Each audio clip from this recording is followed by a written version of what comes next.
This is the president of Switzerland. It's 7 people, seriously. And they're from 4 different political parties, right-wing populists, left-wing socialists, liberals, and centrists, who all have to agree for anything to get done. It couldn't be more different than America's presidential system. One man with immense power over a massive bureaucracy and military to do with as he wishes, when he wishes. So, which works? One way to tell would be imitation. Both systems are over a century old. Have either of them been copied by other countries? America's presidential system has been copied almost countless times. Mexico, Brazil, Argentina, Colombia, Venezuela, Chile, Peru, Bolivia, the Philippines, South Korea, the list goes on, except there's a problem. Every single one of those countries, including America, has seen a president plunge the nation into a political crisis, usually because he sought to block or overturn elections or seize dictatorial powers. Often, he succeeded. The Swiss multi-presidency, meanwhile, has only been copied twice, by Bosnia-Herzegovina and Northern Ireland. Yet, Switzerland has been perhaps the most peaceful country in the entire world over the last 150 years. You might think that's because of Switzerland's mountainous borders, but that doesn't explain why it's been so internally, politically stable. Well, that's because this is about concentrating power, and this is about sharing it.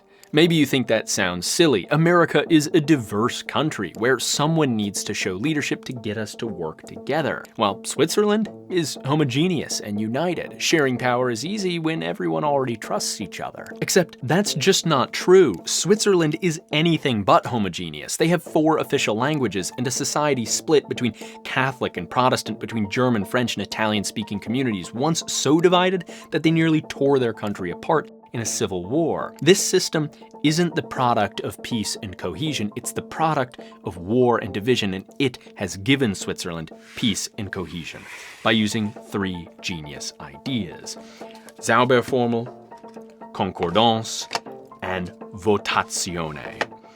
That's why it was copied in the 90s in Bosnia-Herzegovina and Northern Ireland, 2 societies ripped apart by cultural division and civil war, and in both places, the Swiss system has been essential to maintaining peace, and it may just give us a blueprint for mending divided societies everywhere, including America. So I want to explain this system and these ideas. Along the way, I'll be honest about the serious challenges the Swiss system faces.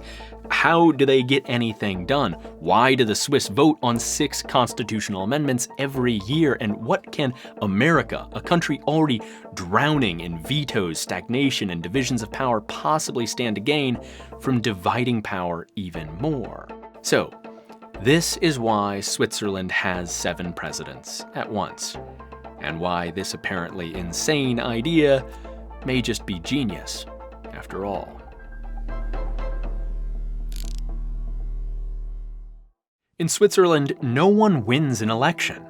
No one party gets a majority of the seats in the legislature, and no one party gets the presidency. The biggest party in Switzerland today has just a quarter of the vote. Instead of a governing majority, parties compete for a slice of the electoral pie, for 1 or more of the 7 presidential seats, to negotiate policy with the other parties. It may seem strange that no one party can win majority support, run the government, and deliver on their promises to voters. However, if you ask a Swiss person, they'll happily tell you this is their ZAUBERFORMEL, their magic formula. You see, in Switzerland, elections aren't about political factions fighting for power, they're about representing the public's diverse perspectives in government, where they can be negotiated productively. And the Swiss do this for 2 big reasons: a violent past and a crucial dilemma. You see, Switzerland learned the hard way what happens without the power-sharing ZAUBERFORMEL. Back in the 1800s, when Switzerland was less a country and more a loose-knit alliance of communities known as cantons, the region was engulfed in civil war. German Protestants invaded French and Italian Catholic cantons, forcing them to join together in a united democracy. But the problem for the Catholics was simple. German Protestants formed a solid majority in Switzerland. Majority rule just meant majority dictatorship. So the Swiss constitution struck a compromise. Borrowing from the American playbook, it created a federal system where the cantons, like American states, would hold on to significant power, protecting smaller Catholic communities from total domination. This is the violent past, but Switzerland Switzerland hadn't yet developed the magic formula because there was still one big problem. The Swiss constitution also copied America's election system, which was copied from Britain, a society nothing like Switzerland. You see, Britain developed an election system designed to give one party control of the entire government. In a homogeneous society like Britain, that's okay, because political competition is based on ideas, not identities. And over time, majorities shift, power changes hands, because ideas change. A young progressive might become conservative as they age. But identities don't change. A French Catholic isn't going to become a German Protestant. With these sorts of elections, a minority group will be perpetually shut out of power. This was the crucial dilemma. And those fears came true. For decades, one German Protestant party ran the Swiss government alone. But that changed in 1919 when Switzerland replaced the British voting system with something invented in the small Italian-speaking canton of Ticino: proportional elections. Instead of allocating seats to majority winners, this system awards seats in the legislature and presidential council to parties according to the percentage of votes they capture. As a result, many parties can compete instead of just one or two, and with one small exception since 1959, the same four parties have held those 7 presidential seats 2-2-2-1. That is the ZAUBERFORMEL, the magic formula. In turn, the presidency doesn't just represent the interests of the single biggest community in Switzerland. Instead, 4 leading parties span the gamut culturally and ideologically, and together they negotiate policy to not just satisfy a bare majority, but to accommodate, more or less, the whole society. Since the Swiss invented them, multi-party elections have spread all over the world, and they've become especially popular in the constitutions of new democracies, in multi-ethnic societies. It's the kind of innovation that we didn't have when democracy was first invented, but if we were rebuilding society today, I'd say, go for it. It can be easy to think the way we live now is the way to live, to forget how many incredible inventions have come along the way to make life the way we know it today.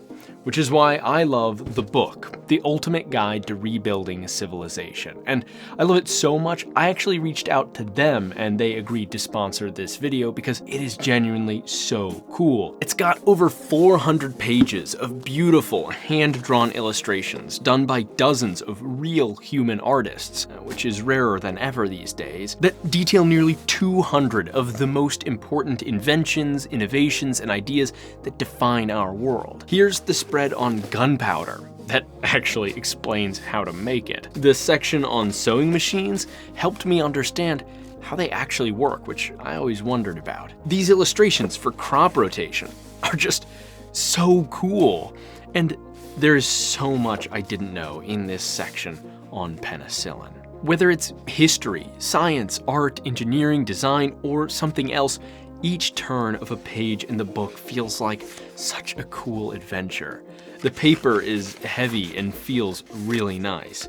The illustrations are gorgeous and exciting, and every spread is full of interesting information. But I have to be careful not to spoil too much, because there's actually a cryptic puzzle hidden across the book's beautiful illustrations, and it's so tricky, I haven't even solved it yet. In fact, only 7 people ever have. Maybe you could be the 8th. I genuinely love the book, and I think anyone who enjoys these videos would really get a kick out of it. So whether you want to check it out for yourself or grab a gift for a curious friend or loved one, visit spectacles.link/thebook and use code SPECTACLES10 for an exclusive 10% off discount. Every purchase helps the channel too, and that link is also down below. And if you grab it, let us know in the comments what your favorite section is. With that, let's get back to Switzerland's multi-party elections. While it may seem crazy that no one party can win an election, for the Swiss, the ZAUBERFORMEL's magic lies in its ability to give everyone some of what they want and nobody everything. But of course, that requires constant negotiation amongst a grand coalition of opposing political parties. So how in the world does that actually function? I mean, literally, how do they get anything done? Well, the answer is concordance, or as the French call it, CONCORDANCE.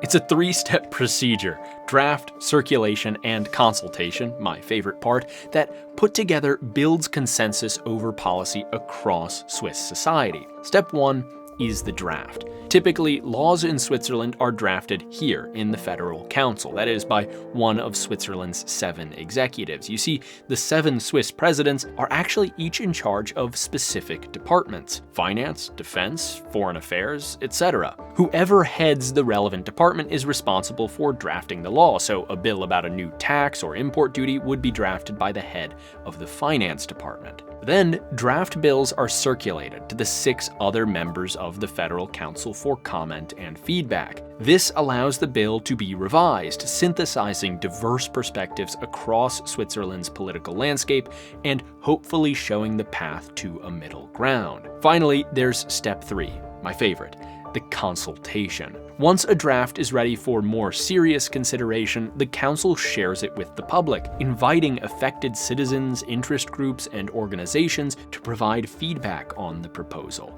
For example, for a policy regarding healthcare, the council may invite academic experts in healthcare policy, as well as hospital bosses, insurance representatives, doctors, and even ordinary patients. And besides those asked for input, anyone in Switzerland can review the bill and weigh in. The point of concordance isn't just to collect data points to triangulate the best or most rational or most ideal policy according to experts. The point is to figure out what sort of policy the various stakeholders who would be affected are ready to abide by before legislation ever faces a vote in the legislature. Now, I know what you're thinking. This sounds like a painfully bloated and slow process, and honestly, you're right.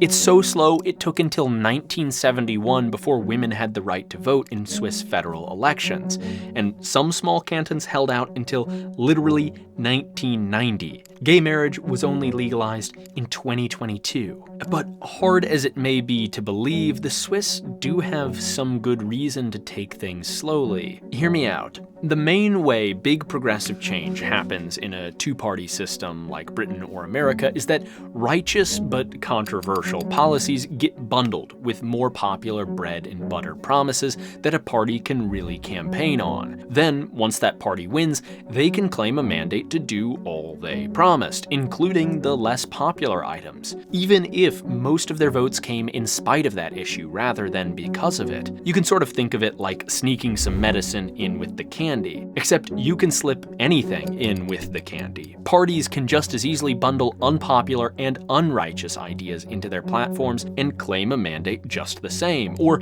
just as often in America, the major parties can agree just not to touch an issue legislatively. They may campaign on it year after year after year, but they never do anything about it, instead leaving it up to, say, the courts. That's what happened with the legalization of abortion and gay marriage, one of which was simply overturned recently, and the other may follow. Who knows? Progress in a majoritarian system can come faster. Maybe that's desirable, but it often comes as sleight of hand, not of democratic consent. Moreover, the same tool can be used just as easily for regression, and progress, if it does come, is often not lasting. In Switzerland, change may be slower, but it's solid. It only happens when a new idea can make it through a gauntlet of tough negotiations between diverse parties and perspectives. So when it finally breaks through, it has real foundation. That's why it took until 1971 for federal women's suffrage. Yet already by 1984, one of the country's 7 presidents was a woman. By 2010, for some time, women held a majority of the 7 presidencies. And that's why the Swiss don't waste their time flip-flopping around. It's why they invest so much time in building concordance and call their system a magic formula. Because this political solidity inspires trust and confidence, which has been huge for Switzerland's stability and prosperity. And though they may be slow, Swiss politics aren't static. In fact, Swiss citizens vote on average on 6 constitutional amendments every year. I know, it sounds crazy, but it's actually crucial to making the whole thing work. This is Switzerland's most crucial ingredient: VOTAZIONE, or votation. Because though I explained the steps in concordance, you may still be wondering why all these different parties actually come to the table. How does this avoid total gridlock? Why cooperate at all? And how do the Swiss, without more decisive elections, hold these politicians accountable? The answer is votazione. Not a vote, not an election. Votation is what the Swiss call referenda, when the entire public casts ballots on individual legislative questions. We actually have these in most states in America. Usually we call them ballot initiatives, but the Swiss do them bigger across the whole country, and they do them better. There are three kinds of votazione: public initiative, optional referendum, and obligatory referendum. Public initiatives allow 100,000 Swiss citizens to directly propose legislation to the government, bypassing the usual concordance process altogether. Then the government forms a position on the question, maybe an alternative proposal, and they are put to a votazione. The government cannot stop the vote, no matter how absurd. In 1989, an initiative forced the Swiss to a votazione on whether they should abolish their army. It did not pass. But this keeps the government accountable and responsive. There's no issue politicians can hide away in a corner and agree not to touch. If it's popular, the people can always do something about it. Then there's the optional referendum. This happens when the concordance procedure is ignored or simply falls short. Any new law can be forced to a votazione by 50,000 Swiss petitioners, fail to achieve majority support, and the law is killed. That means no backroom deals and no defecting from the cooperative process. Work together, find real consensus, or the voters will simply shoot your law down. And finally, there's the obligatory referendum. According to Switzerland's constitution, any power not explicitly given to the federal government must be approved in a votation by the public. In one case, the entire country had to vote on whether the federal government could subsidize hiking trails, because that wasn't in the constitution. That is why they vote on 6 constitutional amendments every year. Maybe that sounds annoying. Maybe that sounds great. The accountability and popular influence over the government's agenda have real virtues that inhibit corruption and backroom dealing. But there's a big caveat here.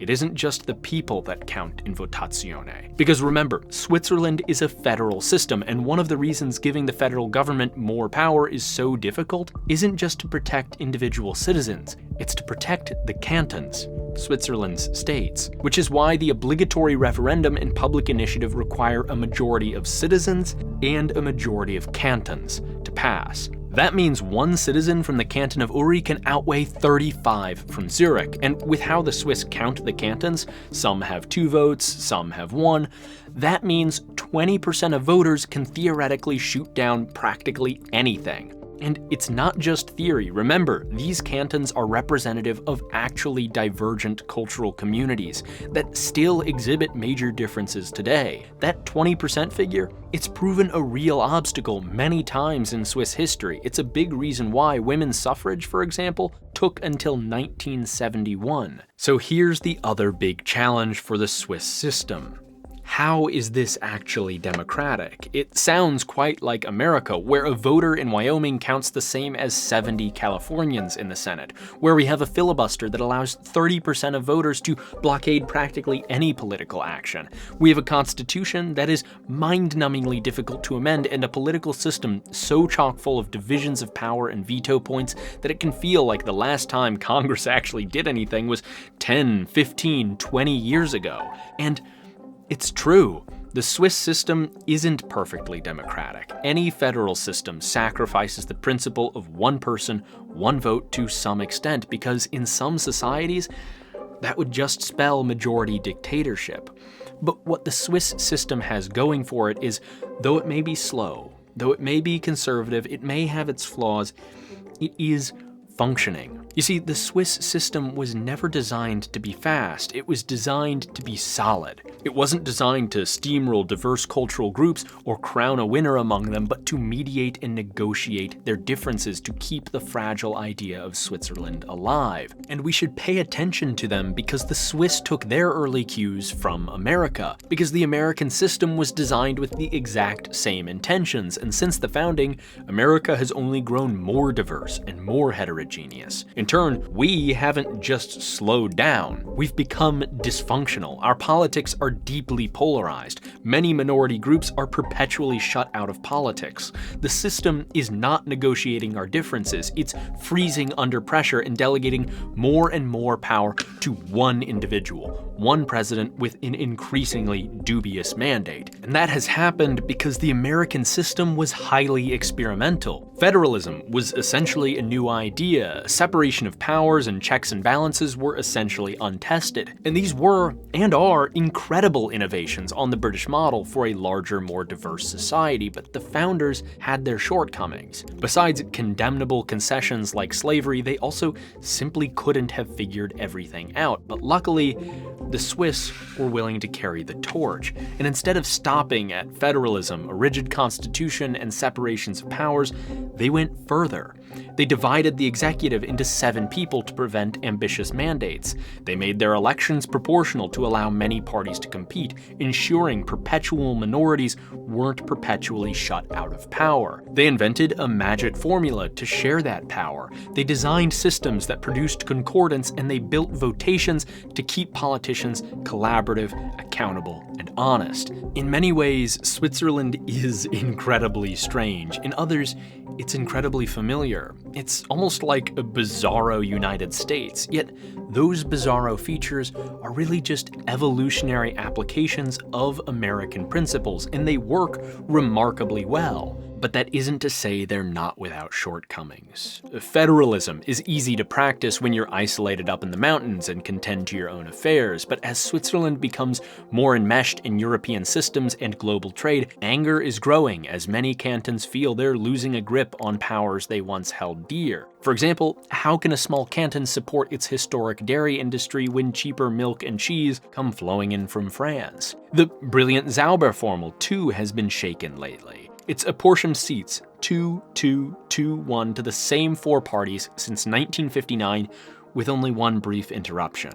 And that was recently, from 2008 to 2016, when the legislature refused to give a seat to the figurehead of the right populist SVP. The SVP got their 2 seats, but without this guy on the presidential council, the party declared opposition, refusing to cooperate in the Grand Coalition. But Switzerland's magic formula is that everybody gets something, nobody gets everything. But choose not to participate, and you get nothing. So the SVP's opposition was functionally over within a year. By 2016, the party dropped the pretense completely. That is how Switzerland, despite the hiccup, has successfully metabolized and integrated a large right-wing populist movement, a worldwide phenomenon which was actually born there, without it wrecking the country's politics, as it has many others. In the words of Guy Parmelin, SVP member and current chair of the Presidential Council, "In Switzerland, we have a unique political system with a government that enjoys very broad support. Before and during a Federal Council meeting, we each express our own points of view, but once the Federal Council has taken a decision as a body,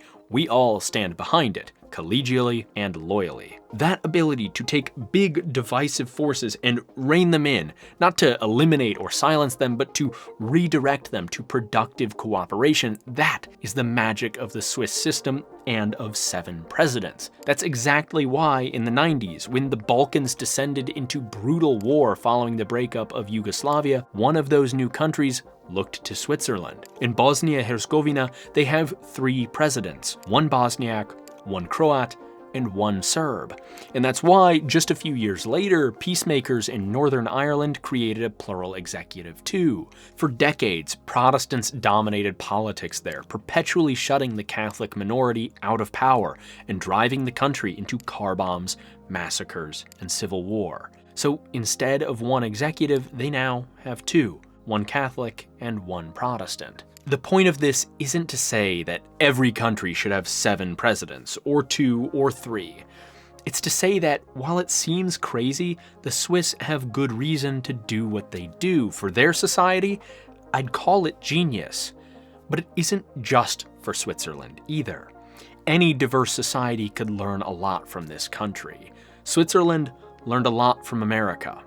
And I think it's time the teacher had the humility to learn from the student. If you enjoyed that video and want to help us tell more stories that matter to democracy, why not like, subscribe, and consider grabbing a copy of the book, or snagging some merch like this t-shirt or that poster, or becoming a YouTube or Patreon member. And as always, thanks for watching.